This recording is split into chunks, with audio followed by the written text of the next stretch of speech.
Hello and welcome friends. કેમ છો તમે બધા? I hope you all are fine and happy. So ગઈ વખત મેં જે વિડીયો બનાવ્યો હતો કોલેજની રિયાલિટીવાળો, એ તમને બધાને બહુ ગમ્યો. તમારાથી ઘણા બધા લોકો મને પર્સનલી કીધું કે હું બીજો વિડીયો બનાવી. સો આજના વિડીયોનો ટોપિક તમે વાંચી લીધો હશે. સો વિડીયોને સ્ટાર્ટ કરીએ. પણ સ્ટાર્ટ કરતાં પહેલાં તમને એક વાર જણાવી દઉં કે આજના વિડીયોમાં થોડી શેર ઓર શાયરી પણ થશે, જેથી જે પણ એ શેરો સારી હશે એ દિલને ટચ થઈ જશે એવી હશે, તમને બધાને ગમશે. અને જેને ડિલેટ થશે મને કોમેન્ટમાં કહેજો એકવાર. મિત્રો, જીવનમાં સૌથી જે અમૂલ્ય વસ્તુ છે એ છે ભરોસો જીતવો. તમે કોઈનો ભરોસો જીતવો હોય એ બહુ મોટી વસ્તુ છે, પણ લોકો આજના જમાનામાં ભરોસો જ વધારે તોડે છે. તમારામાંથી ઘણા બધા લોકોની લાઈફમાં સડનલી એવો મોમેન્ટ આવ્યો હશે કે કોઈ તમારા લાઈફમાં એકદમથી આવ્યું અને પછી જતું રહ્યું, ગાયબ જ થઈ ગયું. જેમ કે આજે એના મેસેજ આવે, કોલ આવે, તમને ઇમ્પોર્ટન્સ આપે, પણ બીજા દિવસે બધું પતી જાય, ખતમ જ થઈ જાય. કોઈ રિસ્પોન્સ નહીં, સંબંધ જ આમ ડાયરેક્ટ એક્ઝિસ્ટ જ ના કરતો હોય. એવા ઘણા બધા મોમેન્ટ આવ્યા આવે લાઈફમાં. અને આ સંબંધ ઘણી બધી રીતના હોઈ શકે છે. જેમ કે ભાઈ બહેનનો સંબંધ, તમે કોઈને ભાઈ માનતા હોય કે કોઈ તમને બહેન માનતું હોય, કે પછી દોસ્તીનો બેસ્ટ ફ્રેન્ડ કે કોઈ પણ સંબંધ હોઈ શકે. પણ તમે જે સંબંધને માનો છો એને સ્વીકારો, બંને બાજુથી એફર્ટ્સ આપો. સંબંધમાં કોઈક બાજુથી એફર્ટ્સ આવે તો કામ ના થાય. જો તમે એક જ બાજુથી એફર્ટ્સ નાખશો કે રિસ્પોન્સ આપશો અને બીજી બાજુ તમને કંઈ મળવાનું નથી, તો આવો સંબંધ નકામો છે. એવા સંબંધ કરતાં એકલા રહેવું સારું. અને જે સંબંધમાં તમને કદર મળે, તમારી કદર કરે, એવા સંબંધમાં જોડાવું સારું. નહીંતર તો ત્યાં આગળ પગ જ નહીં મૂકો. આ હું પર્સનલી કહું છું, પણ આ રિયાલિટી છે. ત્યાં આગળ પગ ના મૂકો વધારે સારું છે. નહીં તમને એ વાત એ સંબંધ એટલો હર્ટ કરશે ને કે તમે વિચારી નહીં શકો. અને જો ભગવાને સડનલી, એ જે પહેલાં મેં કીધું કે સડનલી આવે અને જતા રહે, ભગવાન જે કરે સારા માટે જ કરે છે. ભગવાને સંબંધ હટાવી લીધો એટલા માટે હટાવ્યો હોય કે જો એ હજી વધારે સમય રહેતો તમારા જીવનમાં તો તમને વધારે હર્ટ કરતો, પછી તમે વધારે દુઃખી થો. મિત્રો, સંબંધ સાચવવા માટે હોય છે અને પૈસા વાપરવા માટે. પણ લોકો આ જમાનામાં સંબંધ વાપરે છે અને પૈસાઓને સાચવે છે. એટલે જ કહે છે સંબંધની કદર કરો. તો દોસ્તો, થોડી શેરો શાયરી થઈ જાય, થોડી મહેફિલ માણી હવે.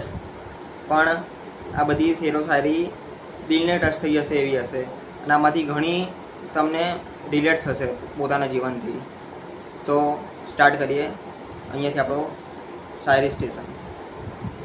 જે કદર નથી કરતા એમના માટે લોકો રડે છે, પણ જે કદર કરે છે એમને તો લોકો રડાવે છે. જીવનમાં 3 વસ્તુ ક્યારેય કોઈ જોડ માગવાની નહીં. ભલે ને મોત પણ સામે, પણ 3 વસ્તુ કોઈની જોડ નહીં માગવાની. એક છે સમય, બીજું પ્રેમ અને ત્રીજું સન્માન. કેમ કે આ 3 વસ્તુ જે તમને માગ્યા વગર આપે ને એને જ તમારી કદર હોય. અને એવા જ વ્યક્તિને તમારી કદર કરવાની. જેવા સાથે તેવા થવા હવે શીખવું જ પડશે. ઘણા સંબંધોમાં તમારે સાબિત આપવી પડે છે કે હું પ્રેમ કરું છું, કે પછી કોઈ પણ સંબંધમાં તમારે જો સાબિત આપવી પડતી હોય કોઈ પણ એની તેનો રાઇલ, તો એ સંબંધને છોડી દેવું વધારે સારો. કેમ કે લડીને સાબિતી આપવા કરતાં ચૂપ રહીને સારા સાબિત થવું વધારે સારું. મિત્રો, સમય સારો હોય તો દુનિયાને ખબર પડે કે આપણે કેવા છે, પણ જો સમય ખરાબ હોય તો આપણને ખબર પડે કે દુનિયા કેવી છે. આ જે એણે પણ કીધું છે બહુ જબરજસ્ત કીધું છે.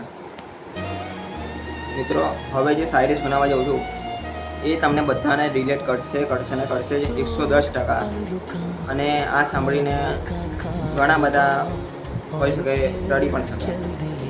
સો હું સંભળાવવા જાઉં છું. આને 2 વાર સાંભળજો, પર્સનલી રિક્વેસ્ટ કરું.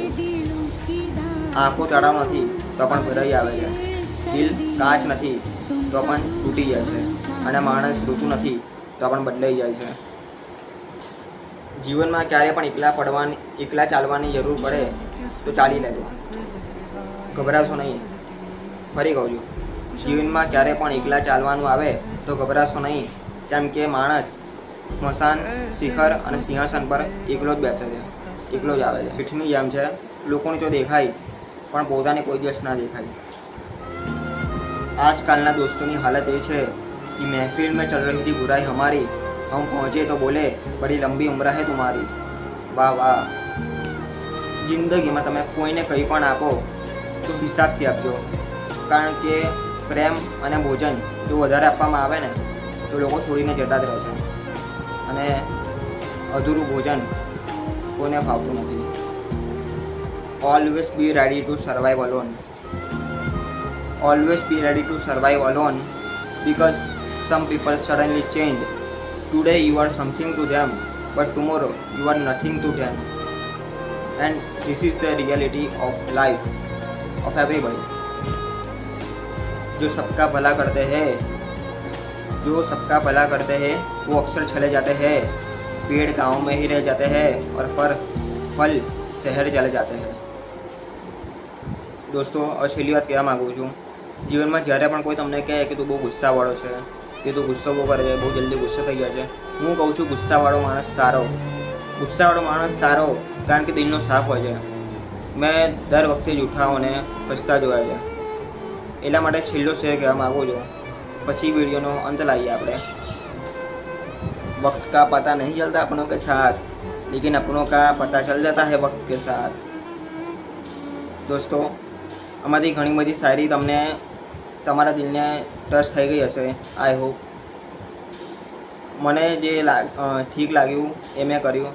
મારું ઇન્ટેન્શન કોઈને હર્ટ કરવાનું નથી, અને હું કોઈ પ્રોફેશનલ યુટ્યુબર નથી કે સારી રીતે કન્ટેન્ટ બનાવી શકું, પણ મારીમાંથી જેટલો ટ્રાય થાય એટલું સારા વિડીયો બનાવવાનો ટ્રાય કરું છું. મને તમારા સપોર્ટની જરૂર છે. દોસ્તો, અંતમાં એક જ વાત કહેવા માગું છું કે મારો જે વિડીયો બનાવે છે એ જેન જી જે આજની જનરેશન છે એ સમજી નહીં શકે. હું ચોખ્ખું મોઢા પર કહું છું, કારણ કે આ વિડીયોમાં મેં બધી રિયાલિટી કીધી છે.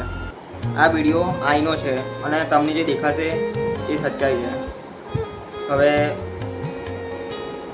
હું કહું પણ તમારામાંથી ઘણા બધા લોકો માને નહીં. આજની જનરેશને દરેક વસ્તુની મજાક બનાવી દીધી છે, અને ખાસ કરીને સંબંધોની તો વાત જ લગાવી દીધી છે. સંબંધ તો એમના માટે જાણે રમકડા જેવા હોય, પણ એ લોકો શું જાણે સંબંધ કોને કહેવાય. એ લોકો માટે તો આમ સંબંધ બદલવું જાણે કપડાં બદલવા કરતાં ઇઝી વાત છે. ઉપરથી પાછી એવી સૈયારા એનિમલ જેવી નોન સેન્સ વાહિયાત મૂવી આવી જાય, એમાં પ્રેમને કઈ રીતે દર્શાવ્યો છે એ પણ હવે કહી ના શકાય. હું કોઈનો વાંક કાઢવા નહીં માગતો, પણ જો તમને વિડીયો રિલેટેબલ લાગ્યો હોય તમારા કોઈ પણ ફ્રેન્ડ કે તમારા પોતાના લાઈફના રિલેટેડ, તો મને કોમેન્ટ કરજો. અને આઈ hope you like this video. અને આજની જે શાયરી સાંભળી હતી એમાંથી કઈ શાયરી તમને વધારે ગમી એ મને કોમેન્ટ કરજો. સાવધાન રહો, સતર્ક રહો. જય હિન્દ, જય ભારત.